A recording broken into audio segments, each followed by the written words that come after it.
À l'aube de ce 4 décembre, Noélie se réveilla très tôt. Elle était tellement excitée par les aventures qu'elle était en train de vivre qu'une seule idée restait dans son esprit. Ouvrir la 4e case du calendrier de l'Avent.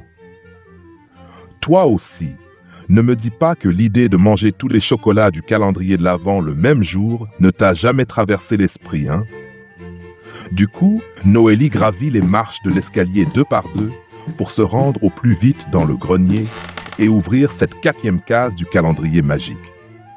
Dès qu'elle l'ouvrit, une douce lumière dorée l'entoura, et en un clin d'œil, elle se retrouva dans un grand champ enneigé. Devant elle, un enclos abritait plusieurs rennes majestueux qui s'entraînaient à voler. Ils s'élançaient dans les airs avec grâce, leurs clochettes résonnant dans le calme de la forêt enneigée. Noélie regardait émerveillée. « C'est magique !» pensa-t-elle. Mais son attention fut attirée par un jeune renne, assis à l'écart. Il regardait les autres voler, les oreilles basses, et semblait triste. Curieuse, Noélie s'approcha doucement. « Bonjour, je m'appelle Noélie. Pourquoi es-tu tout seul ?» Le renne releva la tête surpris. « Oh, bonjour, moi c'est Flocon. » Il baissa les yeux et ajouta d'une petite voix. « Je suis trop maladroit pour voler comme les autres. Je préfère rester ici. » Noélie se pencha vers lui. « Pourquoi penses-tu cela? Tu n'as même pas essayé ?» Flocon soupira. « Je l'ai déjà fait et je suis tombé. Ils m'ont tous regardé. Depuis, j'ai trop peur. Je suis le plus petit et je n'ai pas assez de force dans mes pattes. » Noélie sentit une grande tristesse dans la voix de Flocon. Elle s'assit près de lui. « Tu sais, moi aussi parfois j'ai peur d'essayer des choses. Mais si on n'essaie pas, comment peut-on savoir qu'on ne réussira pas ?» Flocon hésita, ses grands yeux bruns fixant la neige. « Et si je tombe encore ?» Noélie sourit. « Alors je serai là pour te relever. Pourquoi ne pas essayer ensemble ?» Flocon hocha doucement la tête. « D'accord, mais pas trop haut, hein ?»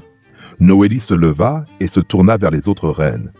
Elle remarqua un grand renne au pelage brillant qui semblait diriger les entraînements. Elle courut vers lui. « Excusez-moi !» l'appela-t-elle. Le renne se tourna vers elle, ses clochettes tintant doucement. « Vous êtes le chef, n'est-ce pas? Pourriez-vous nous aider à entraîner Flocon ?» Le renne chef, nommé Tempête, regarda Flocon avec bienveillance. « Bien sûr, Noélie. Flocon est jeune, mais il y a beaucoup de potentiel. Il a juste besoin de retrouver confiance. » Tempête s'approcha de Flocon. « Allez petit, on va y aller doucement. Tu veux essayer avec un peu d'élan ?» Flocon hésita, mais Noélie lui fit un clin d'œil rassurant. « Vas-y, je suis juste à côté. » Flocon prit une grande inspiration et trottina doucement. Tempête lui montra comment s'élancer en battant des pattes avant de bondir légèrement. Au début, Flocon fit juste un petit saut, mais ses sabots quittèrent brièvement le sol. « Tu l'as fait !» s'exclama Noélie, applaudissant. « Tu as volé un tout petit peu. » Encouragé, Flocon essaya à nouveau, cette fois en battant ses pattes plus fort. Il flotta légèrement au-dessus du sol avant d'atterrir maladroitement dans un tas de neige. Les autres rennes, qui observaient à distance, applaudirent en pintant leurs clochettes. Tempête rit doucement. « Bien joué, Flocon. Tu progresses déjà. » Flocon commença à sourire. « C'était amusant. » Noélie lui tendit la main. « Allez, une dernière fois, mais cette fois, on y va ensemble. » Elle grimpa doucement sur le dos de Flocon. « Je crois en toi, Flocon. Maintenant, c'est ton tour de croire en toi. » Flocon battit des pattes avec énergie et s'élança. Cette fois, il ne se contenta pas de flotter. Il bondit haut, ses pattes battant l'air, et il s'éleva dans le ciel. Noélie riait de joie tandis que le vent soufflait sur son visage. « Regarde, Flocon, tu voles !» Les autres rennes s'élancèrent pour voler à ses côtés, formant un cercle autour de lui. Tempête les rejoignit, et ensemble, ils dansèrent dans le ciel étoilé. Quand Flocon redescendit enfin, il sautillait de bonheur. « Je l'ai fait! Je l'ai fait !» Noélie descendit doucement de son dos et lui fit un câlin.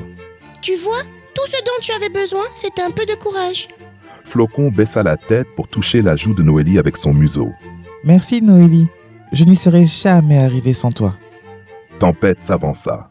« Bravo, Flocon. Je suis fier de toi. » Alors que Noélie regardait les rennes s'entraîner à nouveau, une douce lumière dorée l'entoura.